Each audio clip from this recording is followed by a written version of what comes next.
Thank you very much, Mr. President. You've spoken a great deal about what you've characterized as kind of a crude form of nationalism, perhaps on the rise. I'm wondering if you would advise some of those protesters at home to stop demonstrating against some of the charged rhetoric that has been used by Donald Trump.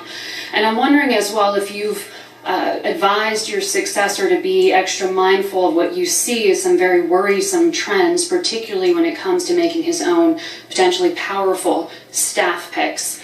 Lastly, sir, in these final weeks of your presidency, do you believe you have any leverage to stop Bashar al-Assad and Vladimir Putin from continuing to bomb Aleppo? Chancellor Merkel, I'd like to ask you, Bashar al-Assad has described Donald Trump as a natural ally.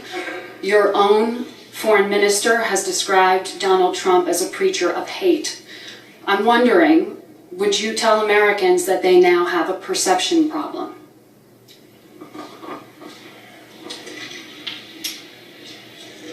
One of the great things about our democracy is it expresses itself in all sorts of ways. And that includes people protesting. I've been the subject of protests during the course of my 8 years, and I suspect that there's not a president in our history that at some point hasn't been subject to these protests. So I would not advise people who feel strongly or are concerned about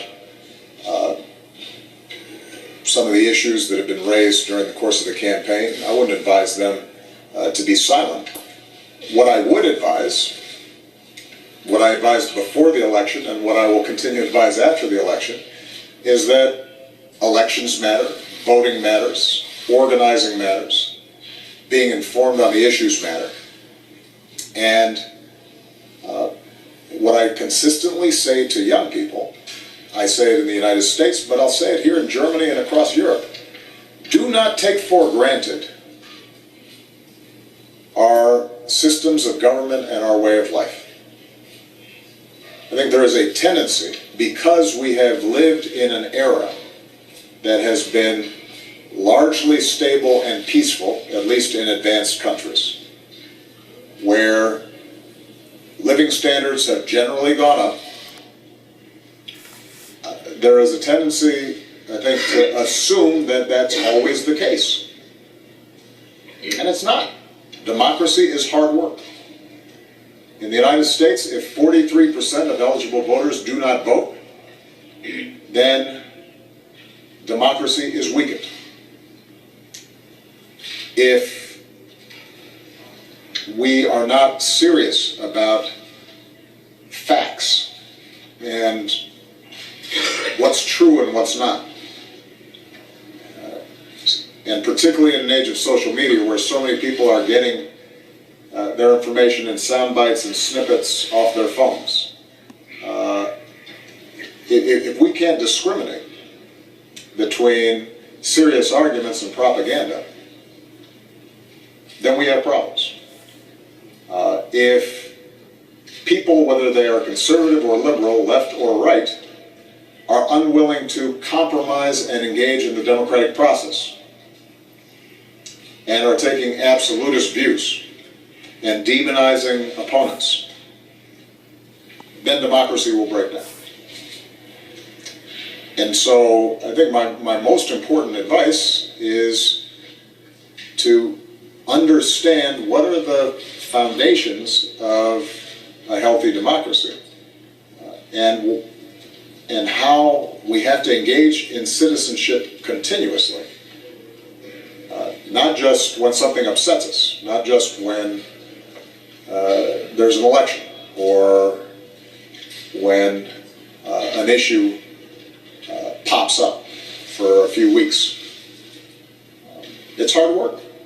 And the good news is, I think there are a lot of young people, certainly who were involved in my campaigns, and I think continue to be involved in work, not just politically, but through non-profits and other organizations that can carry this hard work of democracy forward. But I do think sometimes there's complacency. Here in Europe, I think that there are a lot of young people who forget the issues that were at stake during the Cold War, who forget what it meant to have a wall. And I'll be honest, there have been times when I listened to the rhetoric in Europe where an easy equivalence somehow between the United States and Russia and between how our governments operate versus other governments operate, where those distinctions aren't made.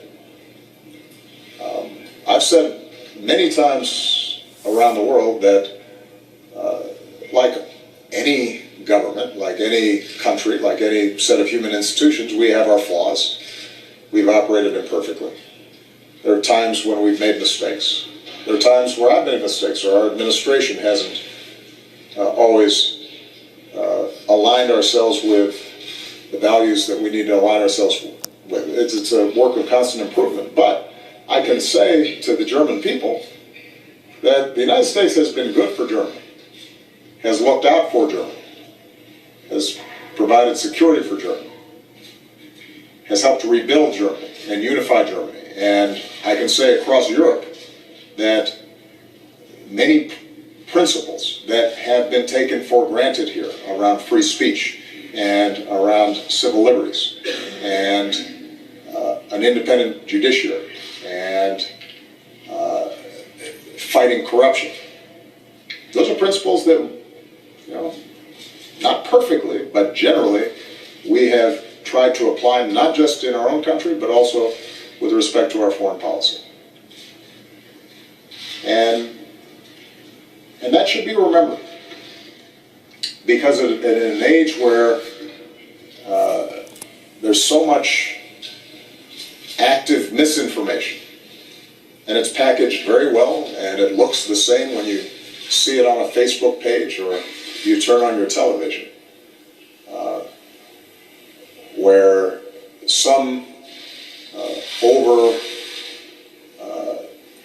zealousness on the part of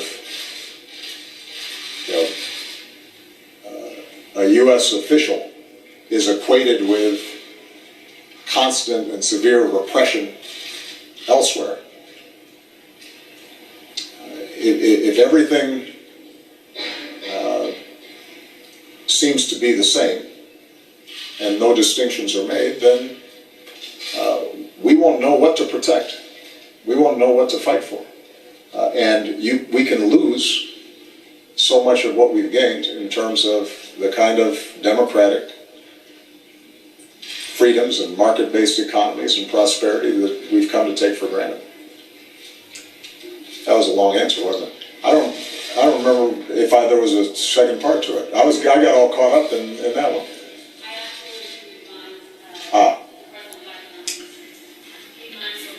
Yes, I did. He ran an extraordinarily unconventional campaign, and it resulted in the biggest political upset in perhaps modern political history, American history. And that means that he now has to transition to governance.